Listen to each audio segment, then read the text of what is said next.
Spark ఈ summer కి Holi festival movie వచ్చేసిందండి. ఒక యముడి ప్రేమ కథ, ఫుల్ జోషు, కలర్ఫుల్ అండ్ ఫన్. బట్ ఈ ప్రేమ కథలో యముడు ఎవరో తెలియడం కష్టమే. స్పాయిలర్స్ లాగా స్టోరీ చెప్పేస్తా, ప్లీజ్ ఒక లైక్ అయితే అలా కొట్టండి గైస్, ఒక లైక్ అలా కొట్టండి.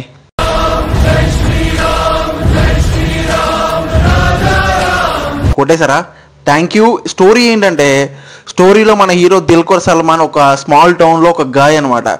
తన స్టైలు, స్వాగ్ అండ్ స్మైల్తో తన చుట్టూ ఉన్న అందరినీ ఫ్యాన్స్ అయిపోతారు.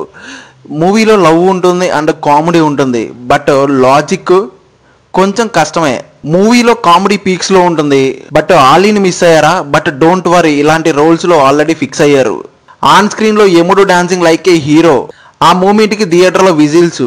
స్టోరీ కొంచెం ప్రిడిక్టబుల్గా ఉంటుంది, సెకండ్ హాఫ్ కొంచెం స్లో అయిపోతుంది, ప్రేమ కథలా స్టార్ట్ అవుతుంది.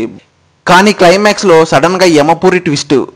Final verdict, if you want comedy and feel good moment, ఒక యముడి ప్రేమ కథ ఇదే బెస్ట్ పైసా వసూల్ మూవీ. కలర్ఫుల్గా, మంచి కామెడీగా, ఫీల్ గుడ్గా, హ్యాపీగా ఎంజాయ్ చేస్తారు. దిల్కర్ సల్మాన్ ఫ్యాన్స్కి మంచి ట్రీట్ అని చెప్పాలి. నా పర్సనల్ రేటింగ్ అయితే పక్కన ఇస్తాను. ఆల్రెడీ చూసిన వాళ్ళకి ఎలా అనిపించింది కామెంట్లో చెప్పండి. లైక్ చేయండి, షేర్ చేయండి, సబ్స్క్రైబ్ టు రాజారావు రివ్యూస్.